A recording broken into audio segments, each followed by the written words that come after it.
تو یہ سارا ان لوگوں نے پھر کشف المحجوب میں صاحب اور سکر کا چیپٹر دیکھیں، یعنی ان بزرگوں کے ماننے والے بھی پھر کیسے گمراہ ہوتے ہیں.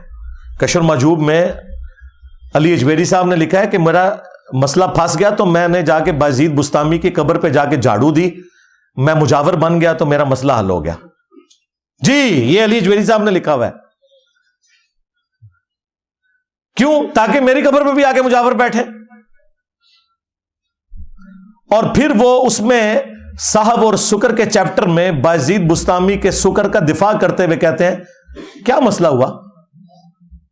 رسول اللہ کی بھی تو نگاہ ایک دفعہ اپنے ایک صحابی کی بیوی کے اوپر پڑ گئی تھی نا، نعوذ باللہ، اور وہ زید ابن حارثہ پہ حرام ہو گئی اور بعد میں حضور نے شادی کر لی. تو بازید کا سکر بھی ادھر سے ثابت ہوتا ہے، ہمارے نبی بھی تو سکر میں تھے، نعوذ باللہ، استغفر اللہ. اور کہا کہ جنید بغدادی کا صاحب، تو وہ تو حضرت داؤد علیہ السلام بھی تو اپنے ایک صحابی کی بیوی کے اوپر عاشق ہو گئے تھے نا، اور تورات کا واقعہ لکھ کے اس سے بازید بستامی اور جنید بغدادی دونوں کو جسٹیفائی کیا. اور مکاریاں ان لوگوں کی دیکھیں، یہ ضیاء القرآن پبلیکیشن نے چھاپی ہے کشف المحجوب. اسی ضیاء القرآن پبلیکیشن نے پیر کرم شاہ صاحب الازری، یہ ان کا ہے کیونکہ ان کے جو پیر کرم شاہ صاحب کے پیر تھے نا، سیال شریف ان کی بیعت تھی، تو ان کے جو بڑے پیر تھے وہ ضیاء الدین ان کا نام تھا، اس کی نسبت سے انہوں نے یہ رکھا ہوا تھا اپنا ضیاء القرآن پبلیکیشن. تو ضیاء القرآن جب تفسیر چھپی پیر کرم شاہ صاحب کی، سورۃ العذاب میں جب آیات آئیں کہ اللہ تعالیٰ نے وہ منہ بولا بیٹا جو ہے اس کے رشتے کے حوالے سے حکم نازل فرمایا اور نبی الاسلام کو یہ اجازت دی کہ آپ زید ابن حارثہ کی جو متعلقہ ہے اس سے شادی کریں تاکہ یہ رسم ٹوٹے. وہاں انہوں نے کہا کہ بعض اسلام کے دشمنوں نے ہماری کتابوں میں یہ واقعات داخل کیے ہیں کہ نعوذ باللہ حضور کی نظر پڑ گئی تھی زید ابن حارثہ کی بیوی کے اوپر. تو انہوں نے کہا یہ بالکل اسلام کے خلاف دشمنی ہے، یہ واقعات گھاڑ کے ہماری کتابوں میں داخل کیے گئے ہیں.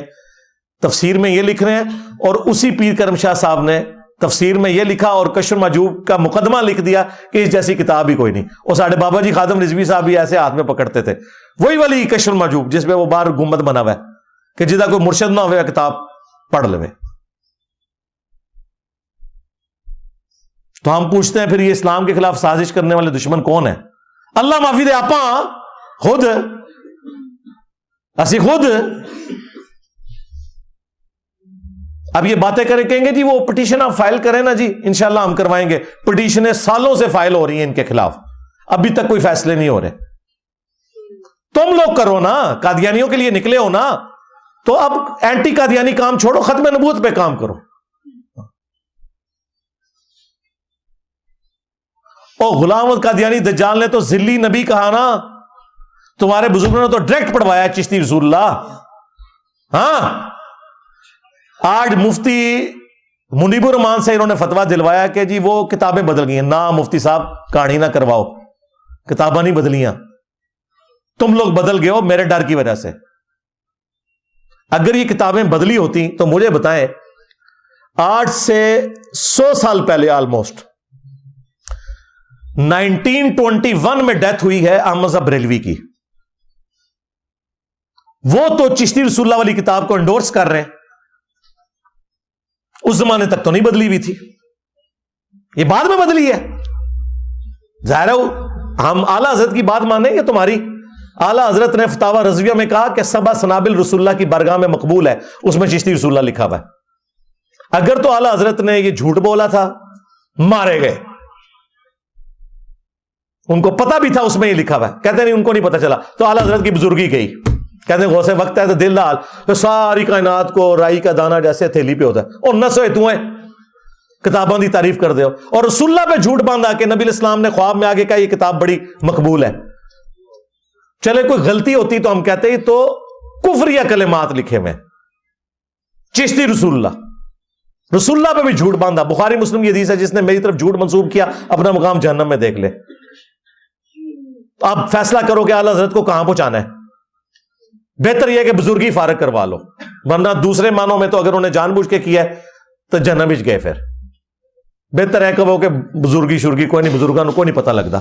آج کل تو بزرگاں دی حالت ہے کہ اینک لگا کے پڑھ رہے ہوندے نے. اے باپا جانی دیکھیں اینک لگا کے، پیڈ سے اینک لگا کے اینج کر کے وڈا کر لے کوئی عزت رہ جائے یار. یہ دلوں کے حال جانتے ہیں جو عین لگا کے, اور ان کا وہ جو بیٹا ہے وہ معاویہ جس کا نام رکھا ہے, اتنا موٹا شیشہ لگا ہوا ہے اس کو, وہ بھی غوث وقت کا بیٹا ہے, اس نے بھی کتب ابدال بننا ہے کل کو, پہلے ہی نظریں فارغ ہو گئی نے, انگریزوں کا چشمہ لایا ہوا ہے. اے دلوں کے حال جان دیں. اور چھڑ دو, میں میکینیکل انجینئرنگ کا اپنا فارمولہ لکھ کے دیتا ہوں, کوئی تمہارا زندہ مردہ بابا دیکھ کے صرف پڑھ کے بتائے لکھا کیا ہوا ہے, سمجھانا تو چھوڑ دو, صرف ریسائٹ کر لے سامنے سے, دل کا نہ سوئے تم ہے. تو اعلیٰ حضرت تو گئے. پھر 1937